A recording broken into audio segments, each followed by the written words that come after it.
When a parent gives a policy to a child and changes the ownership, that child is now the owner. The owner of a policy determines who the beneficiary is, what happens to the policy, how much premium gets paid, all of the above.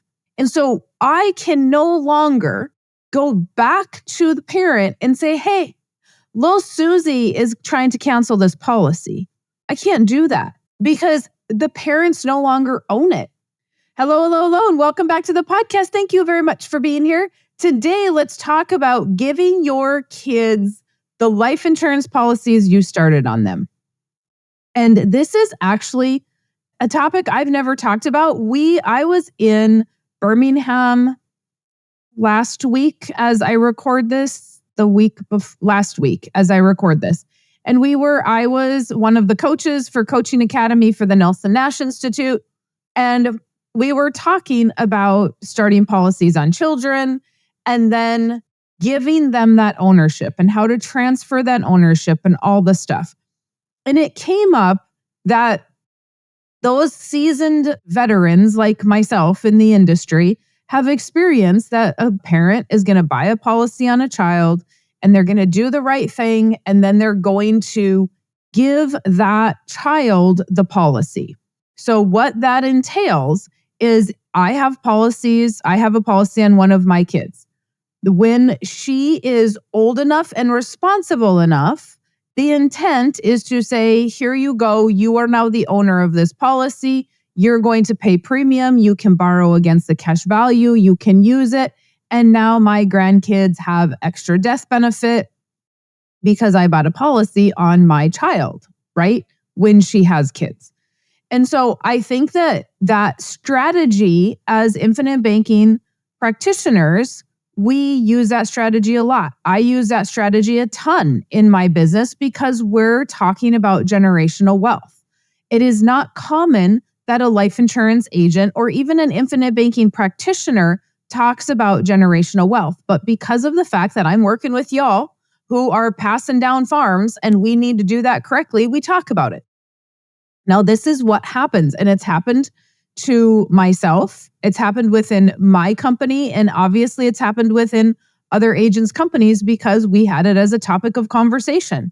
And that was, we're going to change ownership on a policy. So we're going to give that policy, change ownership to little Susie, okay? And little Susie says, this is the dumbest thing ever. I'm not going to pay this premium. I'm canceling this policy and I'm getting the money out of it. Or some schmo comes up and says, oh, little Susie, that whole life policy that your mom and dad bought on you is really, really bad. You should get a better rate of return. And so why don't we write you an IUL, or why don't we write you a universal life, and let's 1035 that money into a whole life policy. And so we then lose the policy that was funded forever. Now, do I suggest people 1035 policies? Very rarely. Very, very rarely does that ever come out of my mouth because of the fact that that policy's already started, it's already going. It might be, if it's a really bad policy, yeah, I just talked to a potential client yesterday.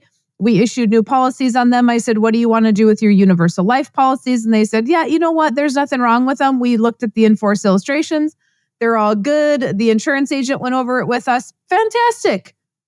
Great. Keep the one you already have. Okay, back to the kids because, oh my gosh, I'm such a squirrel. All right, so now these kids have canceled the policy. Here's the thing. When a parent gives a policy to a child and changes the ownership, that child is now the owner. The owner of a policy determines who the beneficiary is, what happens to the policy, how much premium gets paid, all of the above. And so I can no longer go back to the parent and say, hey, little Susie is trying to cancel this policy. I can't do that because the parents no longer own it. They are not the people that I need to talk to. That is breaching confidentiality. And so I am not able to go back to mom and dad and say, hey, you stuck a whole bunch of money into this policy, but little Susie is not understanding what this policy is and why she should keep it. It was an interesting conversation because one of the other agents that is an authorized practitioner said, my children will never get a policy. I will never change ownership and give them the policy. They will have to buy the policy. Meaning, if there is $100,000 of cash value, that child can purchase the policy. Little Susie could give me $100,000 and I will change ownership to her. So she understands what she has, but it is not going to be something that is just given. I had not thought about that. I've had one cancellation. I don't even know that I've had two of them. I've had one child cancel a policy because most parents will say, hey, you are not responsible enough yet, or you don't know yet enough about the concept or whatever. They have that policy on said child because they're probably farming with them or they're in a business with them.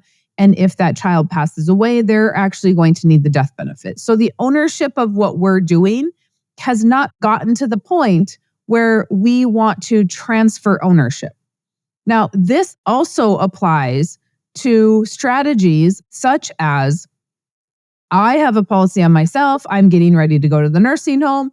And so therefore, I'm going to change ownership of that policy, and I may make the policy owner one of the kids, or, so that it's not part of my asset when I go to the nursing home, and then Medicaid doesn't make me use the cash value. Because yes, Medicaid will say cash value is an asset.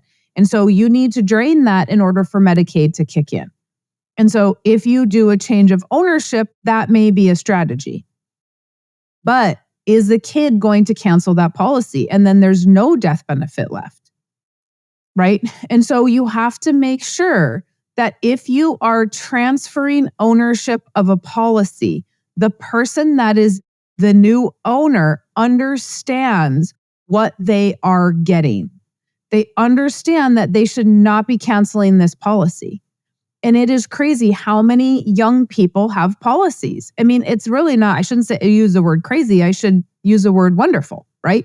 It actually is fantastic how many life insurance companies and life insurance agents are selling policies on young children. As soon as somebody has a baby, they're saying, hey, we need to have a life insurance policy on this baby. It is fantastic that parents are seeing the benefit of that. But now you can change that ownership. And I have lots of clients in their 20s and 30s that are like, yeah, mom and dad have a life insurance policy on me. And I didn't know anything about it till I read the book. And so now they're going to make me the owner of it. A lot of those policies are universal life, but I also see a lot of those policies as whole life. Now, do we need to worry about those children canceling those policies? No, because they understand the power behind that policy. Right? Who do we need to be concerned about? The kid that was not educated. And if that child was not educated or is not responsible enough, then do you want to make a trust an owner of the policy? And so that we're going to be talking about. I'm excited. You guys, I haven't told you, but I'm getting a new podcast area. Yeah. I'm like doing a whole podcast room. So I'm going to look like a professional.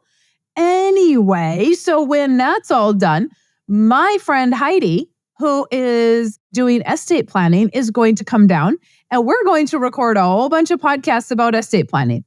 And we're going to get all of these answers. And so we'll talk about that. Heidi and I are going to talk about that. What does that look like if a trust owns a policy? Because of the fact that you're going to lose some flexibility within a trust unless that is completely laid out. So definitely some podcasts to be looking forward to. And there are things to do with those life insurance policies. We just have to make sure that if you are practicing infinite banking and you are saying, hey, I really like this life insurance thing, that your kids understand as well. And do you want to hand it over to them and just make them the owner and gift them a whole bunch of cash value? Or do you want to actually make them buy it? Or do you want to never make them the owner until you pass away? And then if you pass away first, then they become the owner. Or does the trust become the owner? Or how much control of that do you want to have? because they still have access to the money. You just become the bank and you allow them to use it and you lend it to them and they pay you back and then you pay the policy back. How much of the banker do you want to play in that scenario? It was something I had not thought of. I'm just like, hey, what do? These parents are turning these policies over to these kids and they're not teaching them, or these kids are being led by rates of return because somebody else came in and said, hey, that whole life is really expensive. You should be buying IULs or you should be buying a UL or whatever the mixture is going to be in the future. And so they cancel the policy because they don't talk to mom and dad who actually funded it. So something to think about is if you have policies on your kids, how do you want to transfer that? Another thing is when you do a transfer, there is some major differences in this industry. We talked about this as well, is the cash value. You should be claiming that on taxes, apparently. There's some sort of form or something that needs to be filled out. And so you may want to talk to your accountant about it. Let me tell you, I'll be straight up honest. Nobody I know in this industry that has transferred a policy to a different owner has ever done any sort of tax claim on that. I don't know if it's gifting or what that is. I've only heard from one accountant, one, that needs to be filed. Up until that point, every single accountant I've ever talked to has said, no, you don't need to claim it. There's nothing there to claim. And so you are going to want to do your due diligence if you are doing some sort of a transfer. But keep in mind that you've paid those premiums all of those years. And if that kid is not understanding what you're transferring to them, and they are not understanding how to be an honest banker and pay everything back, and they're not paying attention, do you actually want them to have ownership of that policy? They also then get to decide who the beneficiary is. Way back when, oh my gosh, decades ago, I knew a guy that passed away in a car accident. He had his ex-girlfriend as beneficiary on his life insurance policy. From what I understand, she took the death benefit. She did not give that death benefit to his family. He did not change his beneficiary when they broke up. And so huge contention in that family, because they were like, hey, you had nothing, there was nothing to do. You had nothing to do with him, and yet you're going to take this death benefit. He didn't change it. The life insurance company is not going to fight who the beneficiary is. So if you're going to give your policy to your kid with the understanding that you are still the beneficiary, that can also be changed and you are not going to be notified. The only way that you are going to remain have any type of control is if you are co-owners. Yes, you can own the policy with the child, and then you both have to sign off on stuff. And so if you want to give them ownership, you could give them a co-ownership. Okay? They still have to have your approval on everything. That's not really ownership, in my opinion. You may as well just own it. Same difference. But if something were to happen to you, they would automatically become the owner. There's other ways to set that up as well. So beneficial, if you want to be a super control freak, I suppose, and like pretend that you gave them something, but that's not really giving them anything, in my opinion. And y'all know I share my opinion. Okay. So anyway, I thought it was a great topic to talk about here when we are transferring ownership, because the majority of you that listen are clients, and thank you very much for that. I appreciate it. If you have other questions on this, email me, MaryJo@WithoutTheBank. Happy to answer those questions. If you have a life insurance policy with another agent, ask them, what does that look like? Can they cancel the policy? All those things. We need to think about that when we've stuck a ton of money into premiums and we think we're doing the right thing by giving them something when in fact they have nothing at stake. Absolutely nothing at stake. We've already done the research. Here's the thing. Your kids don't actually think you know anything till they're like 40. Me included. So our kids can do it the hard way. We can give them that policy in their 20s and 30s and they can be talked out of it and they can cancel it. And the amount of stories I hear about people canceling policies because they had been told it was a bad thing or they didn't do their research and they just believe who they believe along the way. Not until we're 40 and a little bit jaded do we actually start doing a lot of our own research, finding the right people to talk to. In today's day and age, it's easier to find the right people, but it's also easier to find a lot of misinformation. So do as you wish, but let me know if you have questions on it. If you've not gotten the Farming Without the Bank book yet, or you've not gotten Nelson's Becoming Your Own Banker book yet, why? What are you waiting for? I've been here forever. Just over here waiting for you to schedule your appointment. You can schedule it with myself or you can schedule it with John. Obviously, you can get in sooner to see John. I think at the time of this recording, this is May. I'm booked out till July, I do believe. So make sure that you get your book, get on the calendar, have all your numbers ready so we can meet, talk about if this is going to work for you, if we should be working together. Here's the deal. If you've heard my client George Walker talk at all, he will say that I am not pushy enough.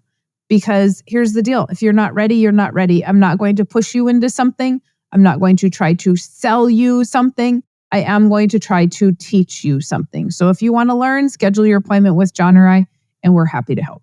Otherwise, you have a fantastic rest of your day. Thanks for listening to the Farming Without the Bank podcast. We hope today's episode has inspired you to take control of your finances in new ways. Don't forget to check out our website, farmingwithoutthebank.com, and engage with us on our Facebook page, Farming Without the Bank. Join us next week as we smash more financial myths and empower you to accomplish your financial goals.